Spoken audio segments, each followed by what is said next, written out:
Minsan sa buhay ng isang tao, mapapatanong na lang talaga tayo kung aanhin ba natin ang mga bagay-bagay.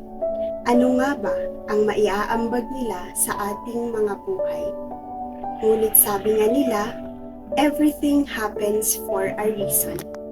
Gaya ng mga counseling theories na aming napag-aaralan. Sa ngayon ay hindi man namin lubusang maintindihan kung ano nga ba ang kanilang saysay sa aming mga buhay.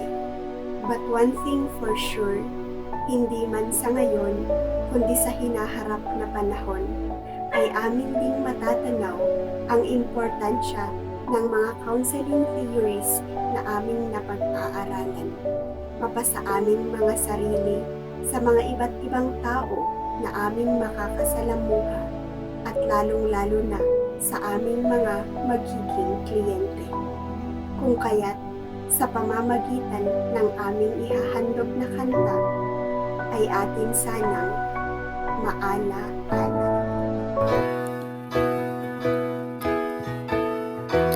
Here are the juries who needed the most, starting with Sigmund Freud, known as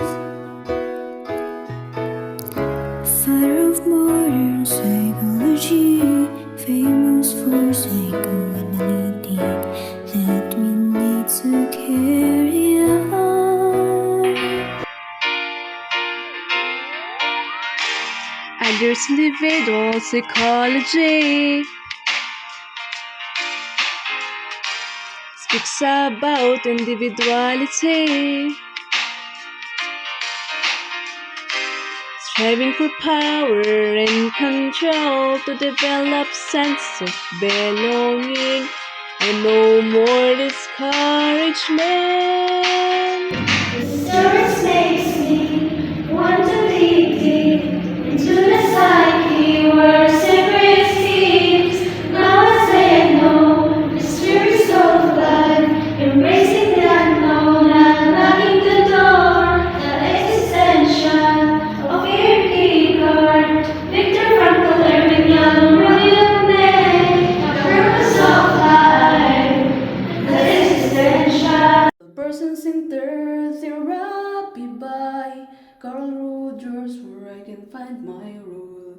A treasure to find, empathetic and kind. Therapy, Frederick Burns, together with his wife, Boston Burns, we have to know that rational motive, behavior therapy by Albert Ellis, shining of beliefs, clearing of the grief, searching clarity in the depths of my mind.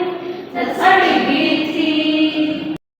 Cognitive behavior therapy by Aaron Tenkenman, understanding our patterns and now embracing all of the changes, cutting away.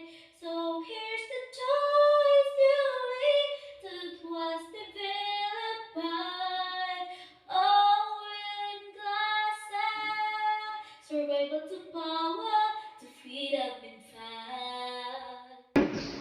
And we have to know more, the vivid history, collective effort by Navy, Junior Beeler, Carol Serbians, Andreas Kingman, Laura Brown, and there's more.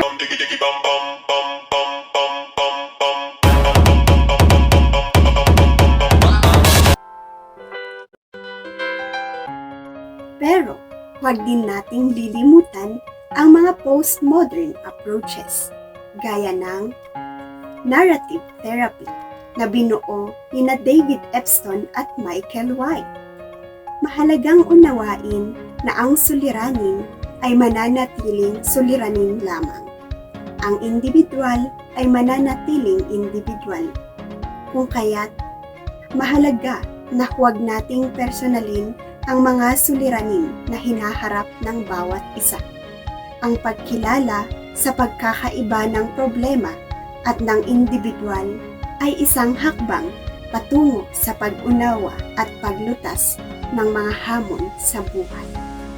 Pangalawa ay ang Family Systems Theory ni Murray Bowen na nagsasabing ang bawat individual ay mas mauunawaan sa pamamagitan ng pagsusuri sa mga interaksyon sa pagitan ng mga kasapi ng pamilya. And that which created in a relationship will be fixed in a relationship. Pangatlo ay ang solution-focused therapy ni Steve DeShazer at Inso Kimberg, na ang focus ay nakatuon sa pagtatanong kaysa sa pagbibigay ng mga sagot. Ibig sabihin, sa pagtatanong sa kliyente tungkol sa mga posibleng solusyon sa kanyang mga suliranin, ito'y mas pinapahalagahan kaysa sa pagpapayo ng solusyon. Hanggang sa muli, ito ang mga counseling theories. Paala-ala mo kaya?